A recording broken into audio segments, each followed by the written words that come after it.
And then you're going to get a hallelujah. There we go. So that should be going on. One of the things I'd like to do is give you guys an opportunity to read a little bit of your work. We used to do this when we met at the coffee shop, just to give everyone a flavor for the initial stage of writing, whether it's a short story or it's a poem or it's part of a novel, whatever it happens to be. And Barbara agreed to read something for us tonight. And this is a way for you all to encourage her to get the anthology done. Because Barbara, I'm telling you, you got a story, you got a poem, we can do it. So come on up and share with everyone and try to set this so that it's at the right level for you, I think, right there. Okay. Okay. I wrote this poem 15 years ago when I was a kindergarten teacher full-time. I taught for 26 years. And we were assigned as part of our professional development day to write a poem describing who we are, or not even a poem, just find a way to creatively express who you are. So I wrote this. I'm a mother, grandmother, a teacher and friend. I am someone upon whom you can always depend. I will advise, I will listen, hold your hand while you cry. I share laughter and love, and I hate saying goodbye. I am who I am to each one in my life. I am a good mother and was not a good wife. I am content and then restless. I am peaceful, then wired. I am joy when I'm happy and a grump when I'm tired. I am not always concerned about how I appear. I ache inside sometimes for friends who aren't near.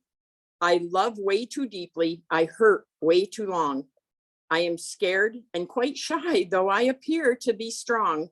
I spend hours reflecting on how I can improve. I ponder the results of my every move. I know life is a gift. I know family is real. If you ask me, I'll tell you the exact way I feel. I am, yes, I am, and that's all I can be. I am one of a kind. I am me, and I'm free.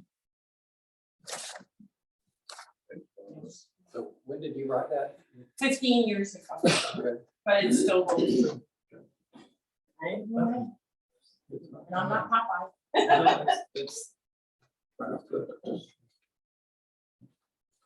Okay. Out in Zoom land, would any of, we try to go back and forth. Andrew, do you have anything that you'd want to share or read from your prior work, or Larry and Audrey, anything from your book that you'd like to share?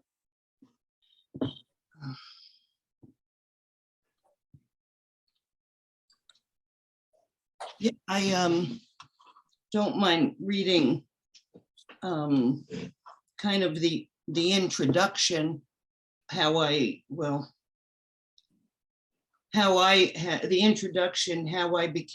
wrote, but I have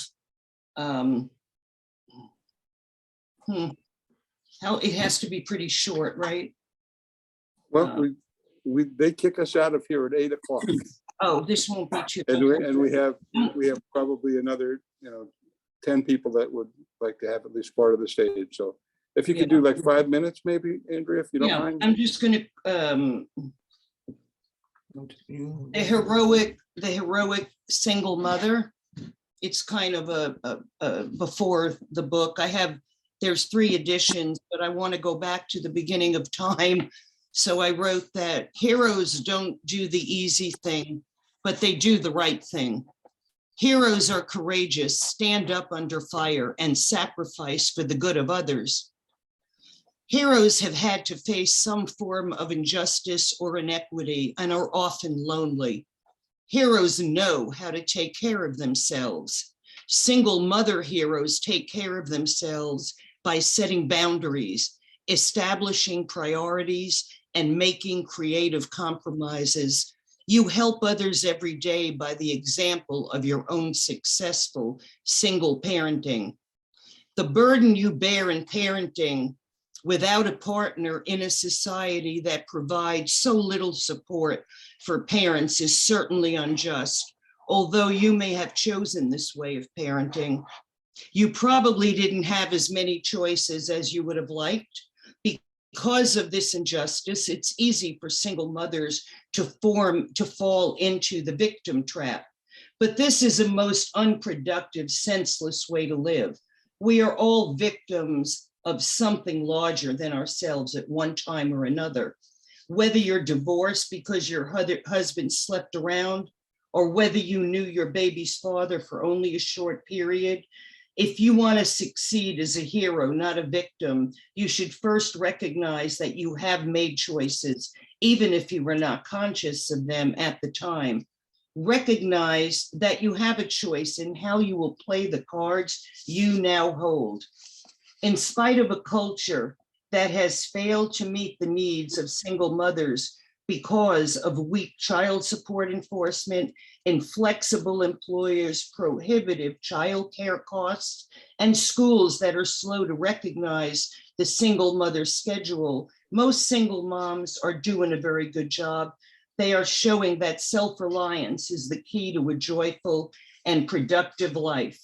From this moment on, if you have ever felt like a victim, tell yourself that you'll no longer be a victim in your eyes or anyone else's.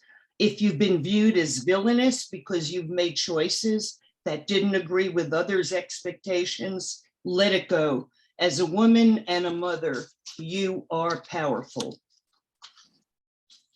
That was just to get people that bought the book that are usually, you know, all verstumped. They're kind of upset. They're either pregnant, they walked out on them. I want them to know that this is, yeah, it's like, you know, I'm cheering you on. You got to do it. You know, what's the alternative? You don't want to just find someone just to have. And mind you, this is years ago, before single mothering became, there are so many single mothers. I mean, we have politicians, movie stars, writers, scientists, educators that are single moms. But so that's just the beginning. Well, it's not the end, that's for sure, Andrea. It's not the end. One of the books that I published a while back was something called Neverborn. You have my book, have that book, and it deals with women who have faced loss in childbirth or through miscarriage. I mean, it's horrific stories that are based on people in my life that was very difficult to write. But one thing I found with everyone in this room, with everyone I've met that is a writer, who is a writer, is that there's got to be some pain element. Very few people write just on a lark, right? People write because they have something, as Christina, you shared your pain with the rescue dog and then the accident. In your poetry, you're sharing about your life and about some of the hardships that you faced, Barb. And I think all of us have that extra something that compels us to write and hopefully connects with someone out there in reader land who's had the same problem, who's had the same experience. Tatisha's not with us. She was supposed to join us tonight. She may come in a little bit late, but she shared stories. Tatisha Phelps, we call her Ta, African-American woman whose husband went to jail, and she wrote the experience of a spouse who was on the outside of prison looking in and trying to support her husband. And those of you who were here a couple of months ago remember Ta coming in here and telling us about that story. Yeah, we all have a story to tell, and readers who will connect with that story. So I'm going to ask Audrey and Larry, do you want to share a little bit about the genesis of your book and what led up to it and how it really reflects what's going on in your own family and beyond? The idea to write the book was really arduous. It was part of her recovery from an illness and wanted to really share with others the difficulties and the struggles that we had with our own children once we realized they had ADHD. And then finding also that I have ADHD as the person who sort of passed it on now to two other generations. That was the genesis of the book. And the writing of the book really, we had to really remember the stories and sometimes had to actually go back to our children to piece together the entire story as it actually happened, such that the book would be factual as well as providing advice to parents, because there's several chapters within the book that are strictly just advice to parents and to families. But I'll read one short excerpt, which is the title chapter, Falling Through the Ceiling. Hanging by my midsection, looking down at my mother from the attic to the third floor of our house, I felt like an out-of-control kid who used to write on walls or throw firecrackers into bonfires. How could I possibly have fallen halfway through the ceiling, knocking down plaster and wood onto my mother's head? Jay wasn't even there to dare me to climb up to the ceiling, that's his younger brother, from the third floor. He didn't hassle me about being too big to even fit through the ceiling access panel. It was much easier for him at 5'10" and 150 pounds to get into the attic. Because I was 6'3" and about 200 pounds, I had no business up there. Jay's job was always to deftly crawl into the attic beams when necessary.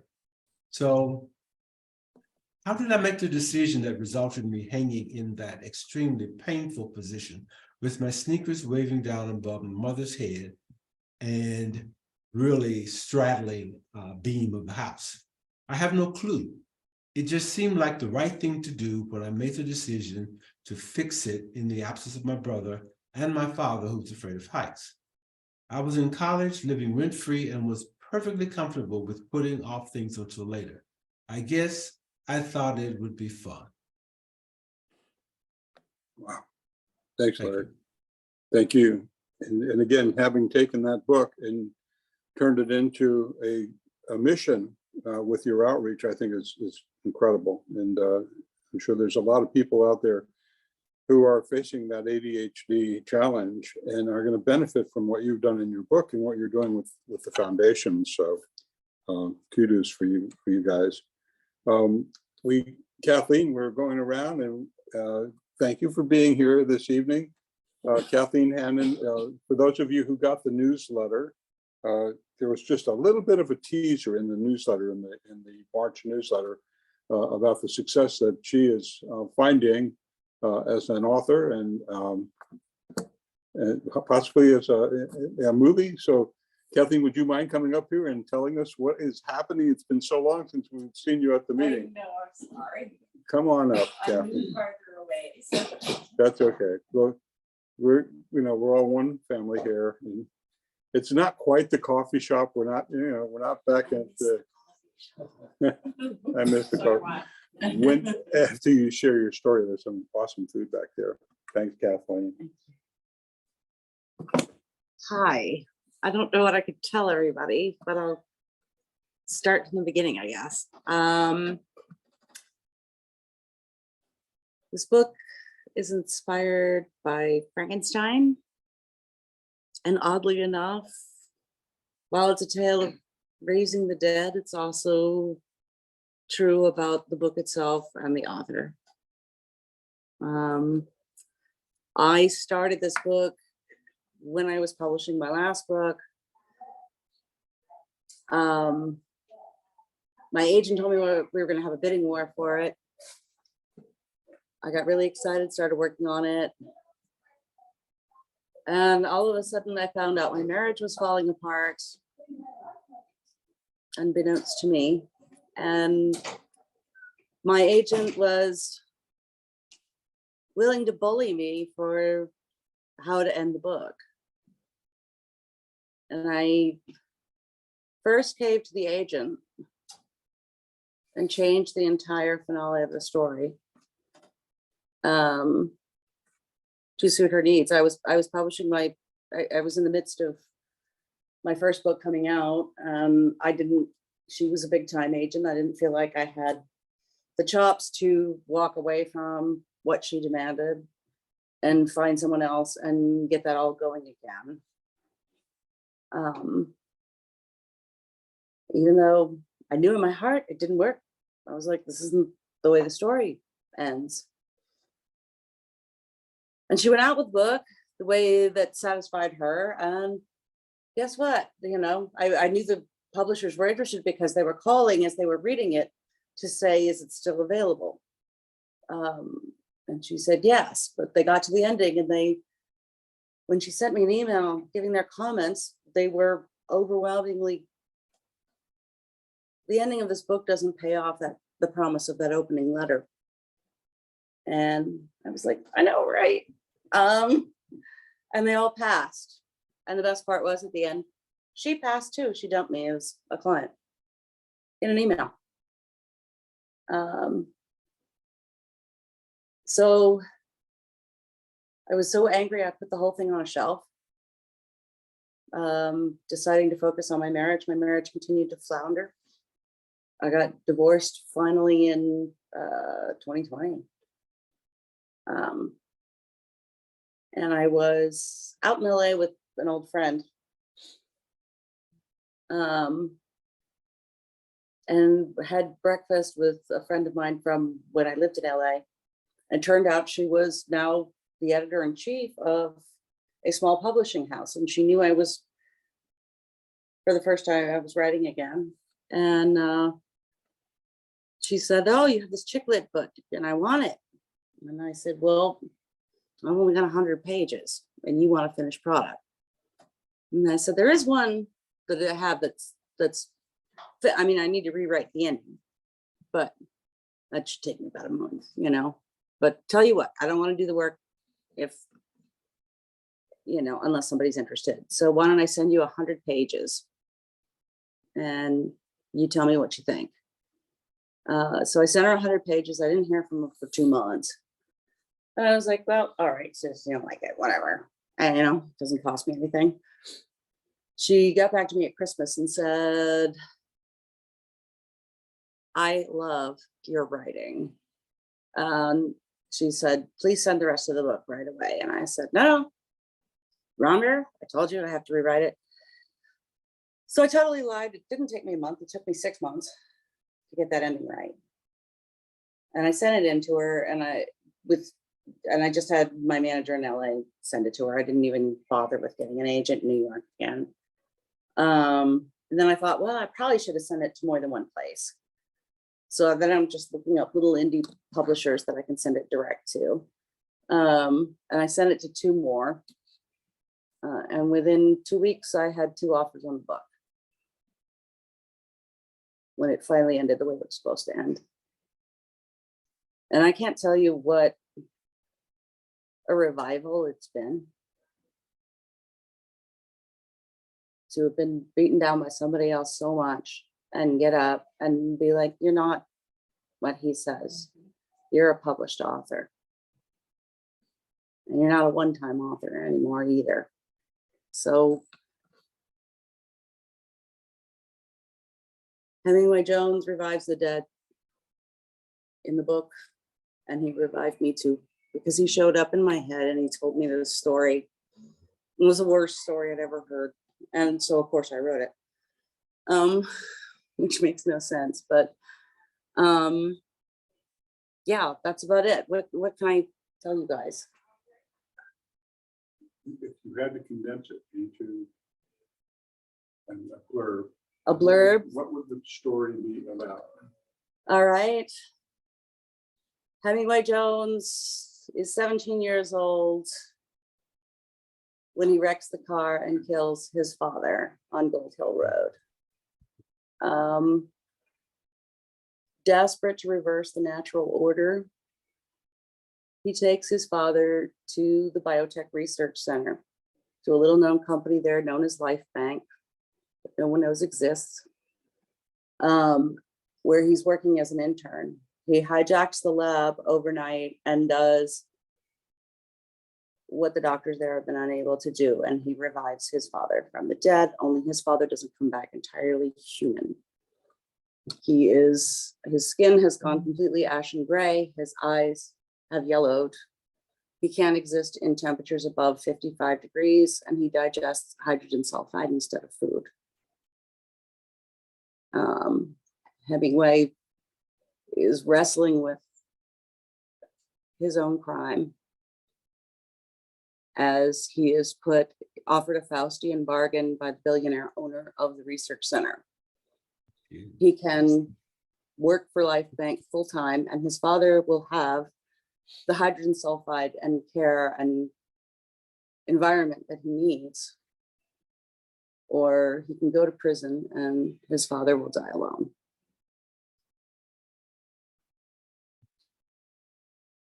What is the name of the book?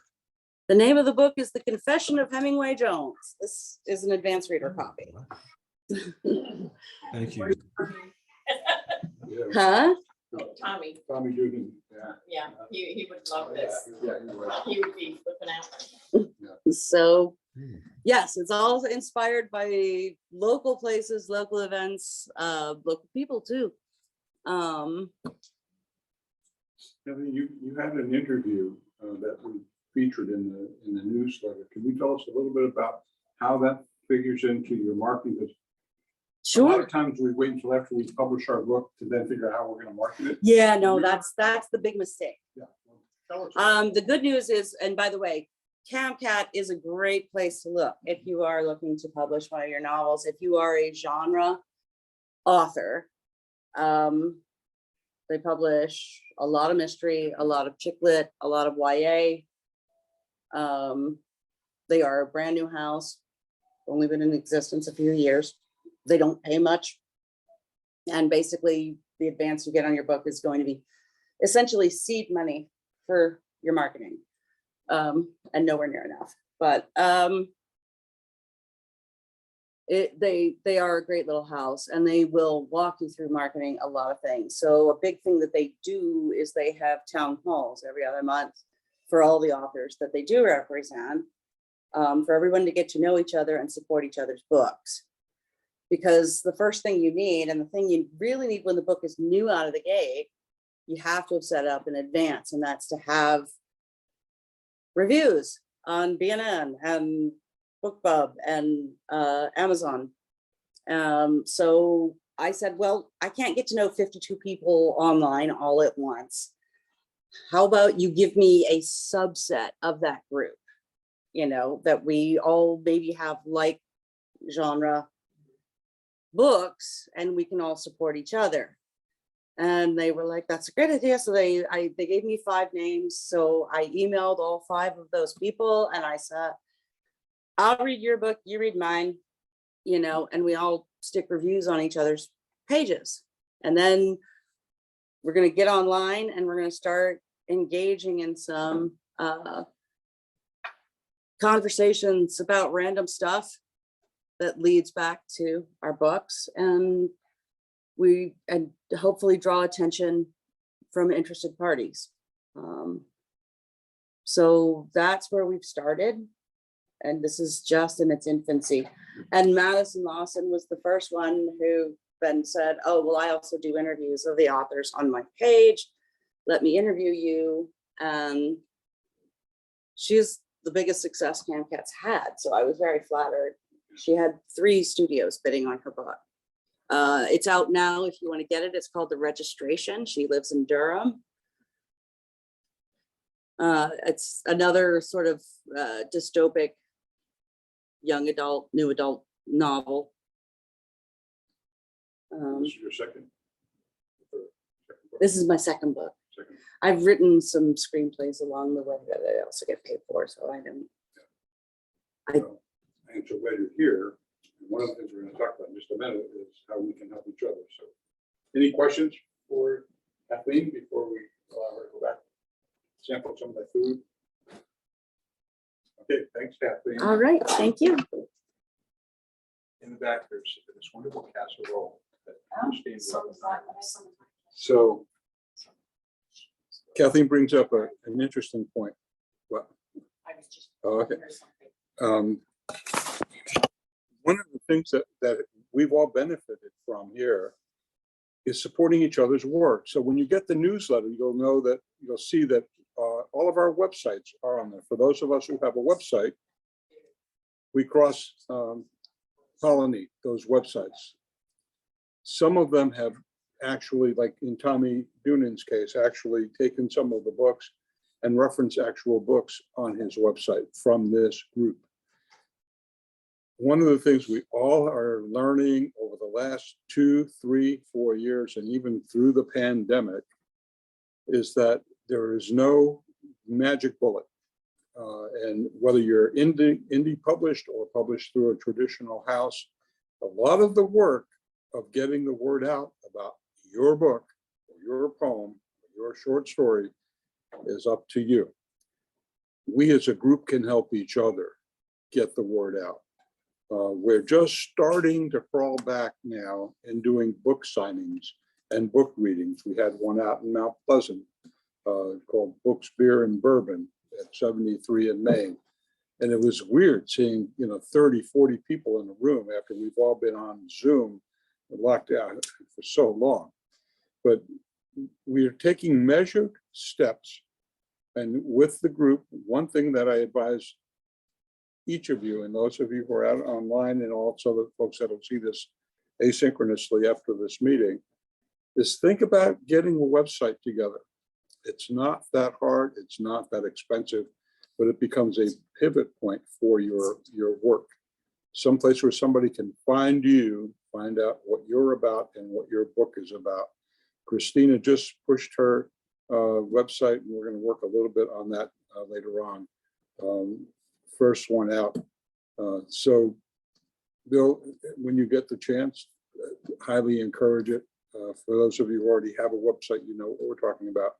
Things like swag, things like a business card, I cannot tell you how many times people say, oh, you're a published author, really? How do I find out more about your book? And I can reach into my wallet and there's a card, right? Which is what we did, if you remember. And if you happen to have a pseudonym, you can take advantage of two sides of the card, one for you, the author, and one on the other side for your pseudonym. And then, of course, the book and a reference to your website. If you happen to have an imprint, you may have two websites, one for the imprint and one for you as the author. Most of the people here in this group have their author website. The swag knows no limits. It could go, pens, right, with your name on it, with your email address, with your phone number, if you want to choose to do that, whatever it happens to be. The process in this group is really interesting because we have such a range from brand new authors, brand new writers to people who are published. The foundations for all of us are the same. We've had in the past somebody by the name of Jim Nettles who presented to us and also had several of his editorial staff present on some of the very, very basics. And as I look around the room, I'm thinking, oh my, haven't we taken advantage of that? The basics of things like what program to use, from Microsoft Word to some of the other programs that are available beyond Word. The making sure that your book is in fact edited before you bring it out to the world, that it's something that you can be proud of. So we look around, the challenges, when we get together as a team, we are unstoppable, right? We just are unstoppable. We can beta read each other's works. Barb knows, and she's beta read, oh gosh, I don't know how many books. I know you helped launch one of our authors, Tommy Doonan. The lady with the orphanage. Yes. Can't remember her name. Yes. Okay. So. And Brutus The junkyard. Yep. So we have one person who is a former teacher and a wonderful editor and a poet who helped launch 3 of our colleagues who are not with us this evening. Tommy is a bit on a hiatus, and as not to reveal why. He's okay. He's okay. Jeannie Messer, who published her book called Brutus the Junkyard Dog, I met her 3 years ago in Mount Pleasant at the coffee shop. And she said, I want to do this children's book. And I said, how long do you think it's going to take you to do it? She said, oh, a couple of months. And I said, okay, well, let me tell you, it's going to take you maybe 2 or 3 years. And she just said, no way. And I said, yeah, well, you just described a book to me with illustrations that have to be, honed to the children, to the right appropriate age. She got it out. It took 3 years. She had a student help her do the illustrations. She's now coming up with a Spanish version of that book. She did a book launch in a center in Charlotte, and she had the presence of mind to approach the principal of the school, where Atenis, her illustrator, was at the time a sophomore. So that principal, of course, said, sure, tell me more. Well, bottom line is she's got an entree now into that school district because of that principal, who is very proud of his student and ought to be. And who knows, but that book might end up in every school library in Charlotte Mecklenburg schools.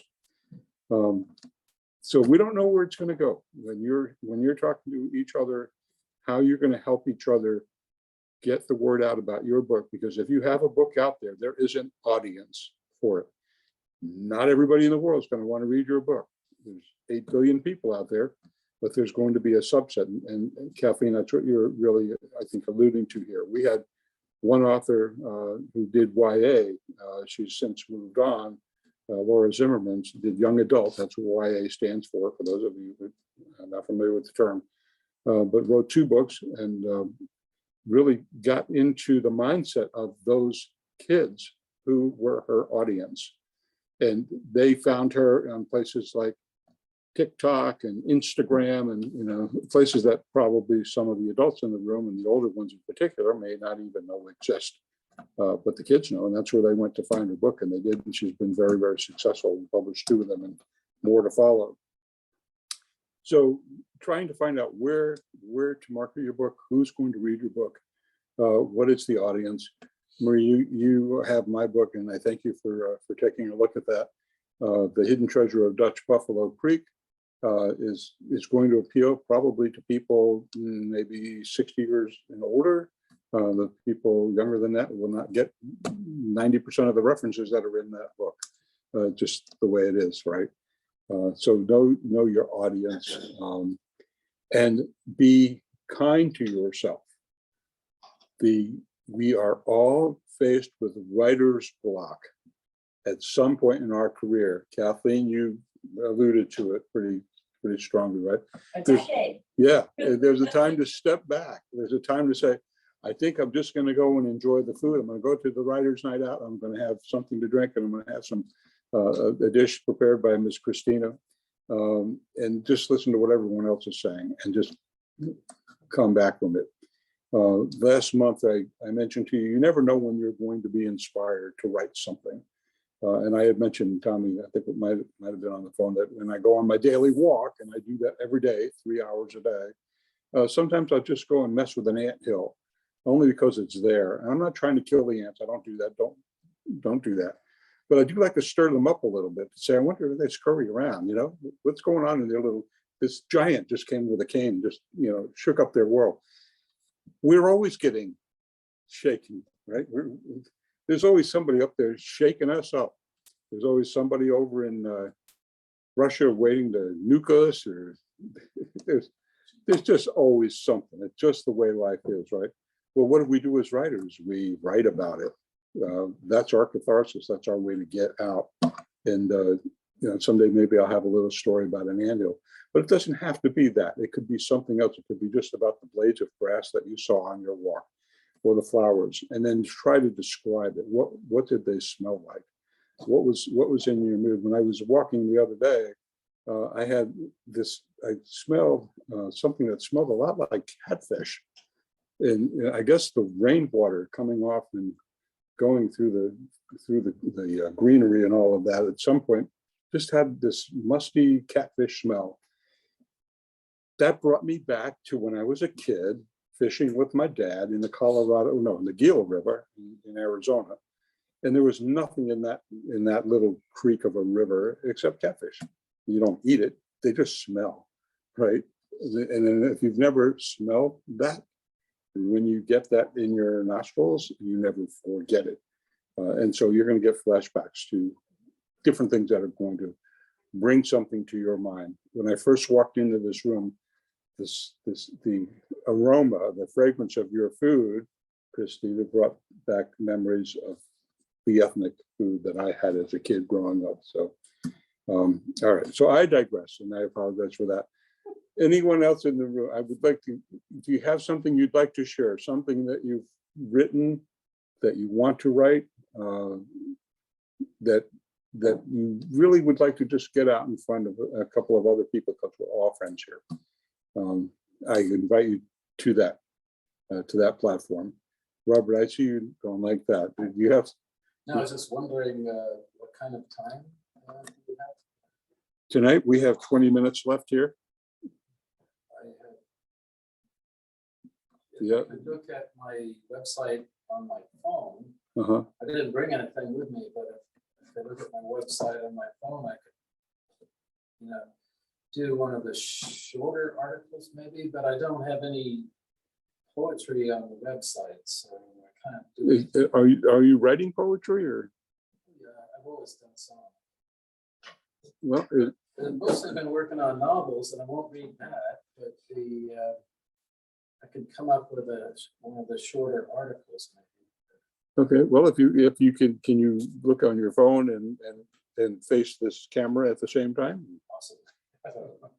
It's multitasking. And while you're doing that, B, is there anything do you have anything that you've written recently that you'd like to share, or? I actually do have Okay, this is, if you have something you'd like to share with the group.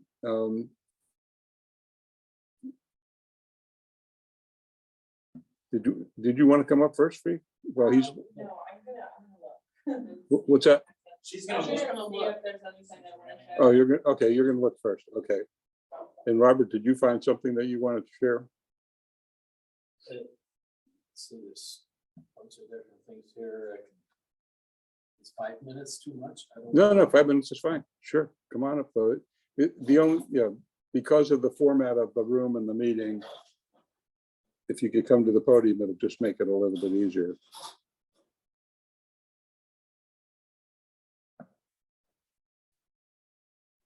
Thank you, Robert. Appreciate it. There you go.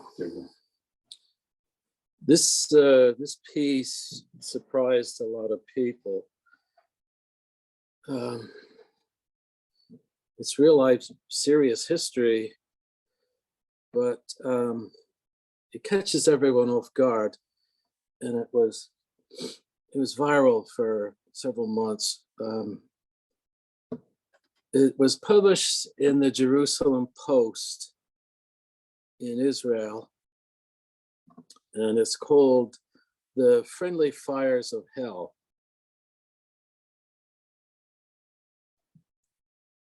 And it's on May 3rd, 1945, in the worst friendly fire incident in history, Britain's Royal Air Force killed more than 7,000 survivors of Nazi concentration camps who were crowded into ships in Lübeck Harbor, Germany.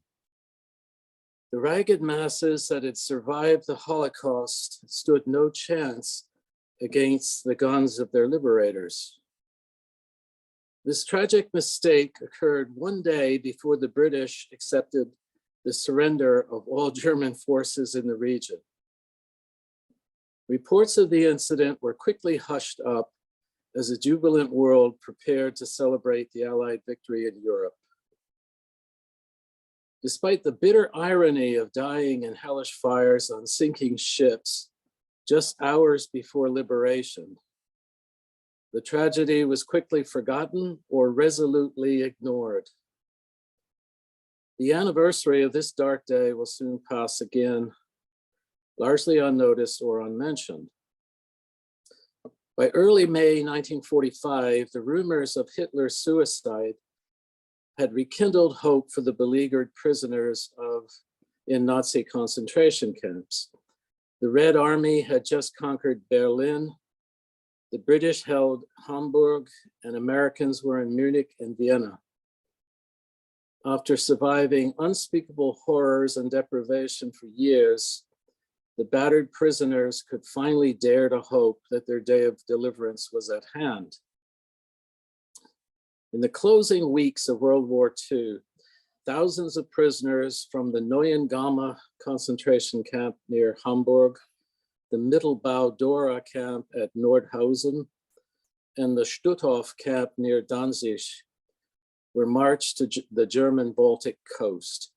Most of the inmates were Jews and Russian POWs, but they also included communist sympathizers, pacifists, Jehovah's Witnesses, homosexuals, prostitutes, gypsies, and other perceived enemies of the Third Reich.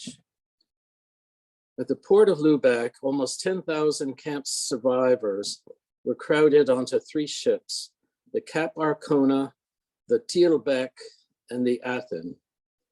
No one knew what the Nazis, oh gosh, where'd that thing go? What the Nazis were planning to do or what plans the Allies had already set into motion. Although the final surrender was imminent, British operational order number 73 for May 3rd was to destroy the concentration of enemy shipping in Lübeck Bay. While thousands of camp prisoners were being ferried out to the once elegant Hamburg Südamerika Cap Arcona, the RAF's 263rd, 197th, 198th, and 184th squadrons were arming their Hawker Typhoon fighter bombers with ammunition, bombs, and rockets. At 2:30 p.m. on May 3rd, at least 4,000 prisoners were aboard the Cap Arcona as the first attack began. 64 rockets and 15 bombs hit the liner in 2 separate attacks. As the British strafed the stricken ship from the air, Nazi guards on shore fired on those who made it into the water. Only 350 prisoners survived. The Thielbeck, which had been flying a white flag, and the poorly marked hospital ship Deutschland were attacked next.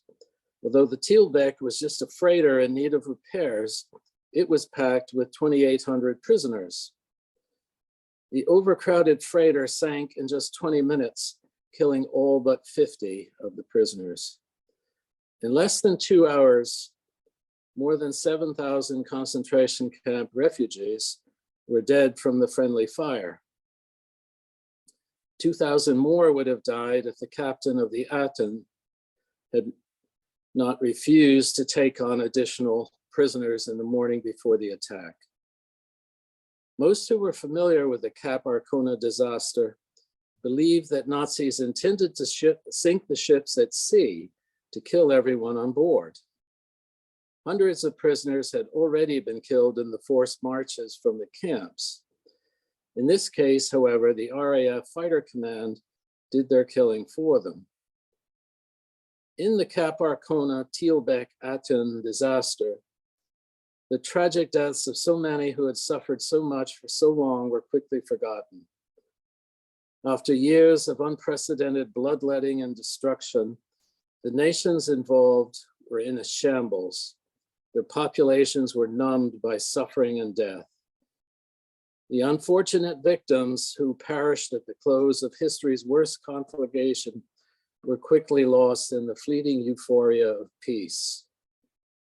In 1945, at the close of the war in Europe, the victorious British and their American allies did not want a media disaster overshadowing their VE Day celebration. When the extent of the friendly fire incident became known at Westminster, the British government and Allied command effectively prevented most news of the disaster from spreading beyond Germany. Beyond war weariness and post-war jubilation, other factors conspired to ensure that the valiant prisoners who died at the threshold of freedom would not be given much attention in the world press. In a war in which the British had paid so high a price to defeat the Nazis, to even criticize their forces is tantamount to siding with the devil. Then post-war Germany quickly became one of the good guys as an important frontline ally in the Cold War against communism. As such, most Germans preferred not to draw attention to their own war atrocities. Millions of Jews, Russians, Serbs, Poles, and others had already been killed by the Nazis. Tens of millions more were homeless refugees, many near starvation. The memory of 7,000 or 8,000 concentration camp survivors killed by mistake would soon wash away in the tide of history of a violent age. Britain has never officially apologized for its tragic mistake at Lubeck Bay, nor has it honored the innocent victims with a proper memorial. The RAF records of the disaster are sealed until 2045, 1 century after the attack. No British government document has referred to the 7,500 victims of its mistake. In May 1990, Germany opened a 2-room museum dedicated to the memory of the victims of the Cap Arcona tragedy in the small port of Neustadt in Holstein. That's good. Got to wrap it up, okay. Yeah, that's probably another, yeah, that's a couple minutes more, okay. Thank you. Nope, no problem. I'll get something shorter another time. That's okay. When Well- did you write that? Maybe about 10 years ago. Yeah. And it was in Wikipedia for years. And some guy in Britain who was a public relations guy kept taking it out of Wikipedia, like you can do. Mhm. And some guy in Haifa, Israel, kept putting it back in.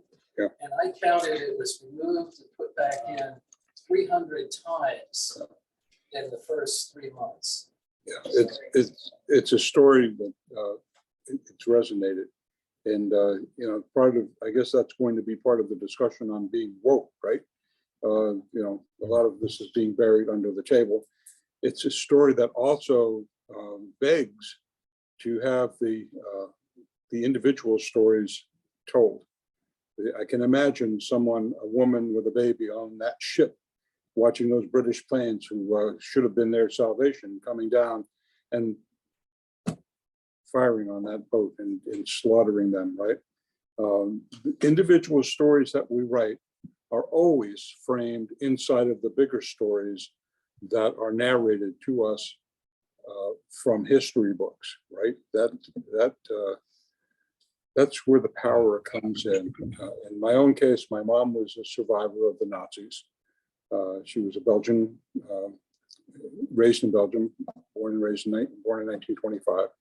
And she shared some stories with me that as a young teenage girl, some of the stuff that she had to go through, she allowed me to put some of it in my first book. And then she said, not till I'm dead can you put the rest of that story together. And she passed away a few years ago. So my next book will be a deep dive into some of the stuff that happens at a very personal level. And it's not all terrible, it's not all horrible. There is laughter, there is joy, but boy, there is an awful lot of the dark side of humanity that comes out during a war. It's happening right now in Ukraine. It's happening all over the world. And unfortunately, that's just the human condition. It is what it is, what it is. I had the privilege of meeting Olga Vero at the Writers' Conference a couple of years ago. Olga was at the time almost 95 years old, and she wrote about her story in the Gulag in Russia, and a very personal story about which had a good ending for her. She met her husband, who was an Italian aviator who got shot down during World War II. And they met, got married, came to America, led a very full life. But boy, the stories she tells in her very voluminous book about man's inhumanity to man and woman. And so interesting that the Russia she spoke about then is back in the headlines, right? You know, welcome Vladimir Putin to a different world. But I digress. V, did you have something that you wanted to share? A poem, something that's a good opportunity. We're all friends. We're all here to hear each other.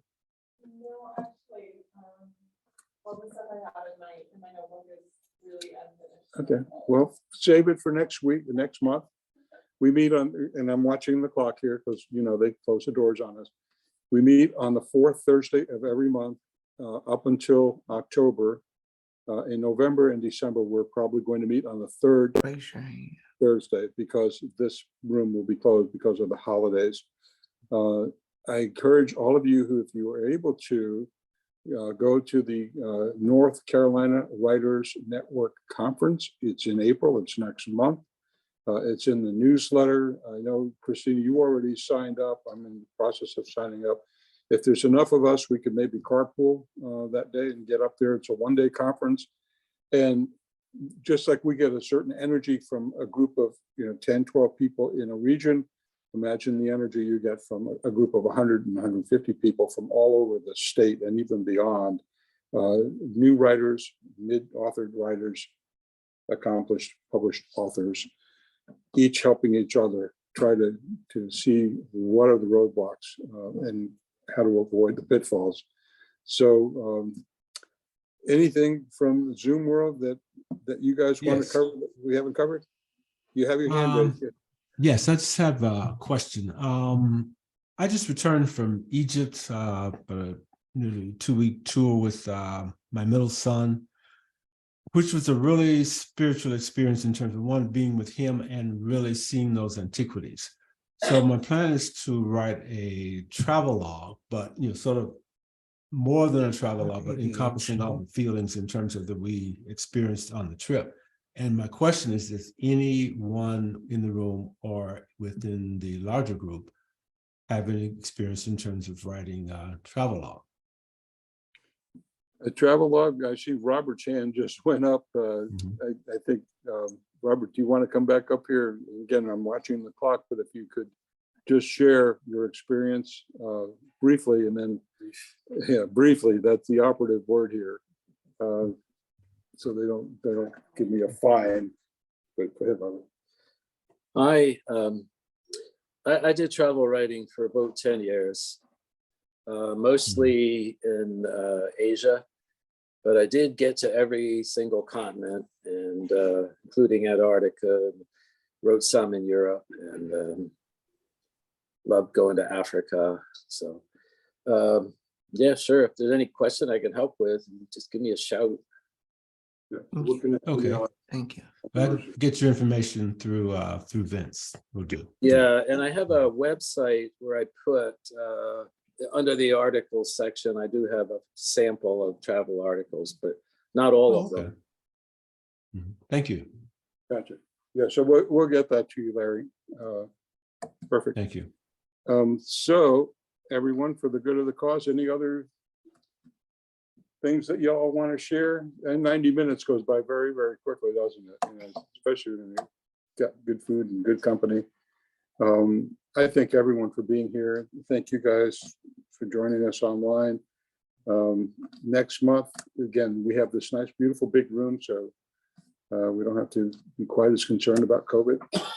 Marie, did we meet your expectations? It's been very interesting, I think. Okay, so this is what writers do. They get together and they share stories. So I encourage you to really write. For those of you who are thinking, what are the next steps? I do meet one-on-one, and I'm glad to do that to help you, to kind of coach you along the way on the writing journey. So you don't feel like, what do I do next? Where do I start? Christina, because we've been doing that for a couple of years, and Barb, because we're still doing it. So Yeah, so thanks everyone for being here. I'm going to end this part of the meeting. We'll stop the recording. Thank you guys. We'll see you next month and maybe even at the conference, okay? Thank you.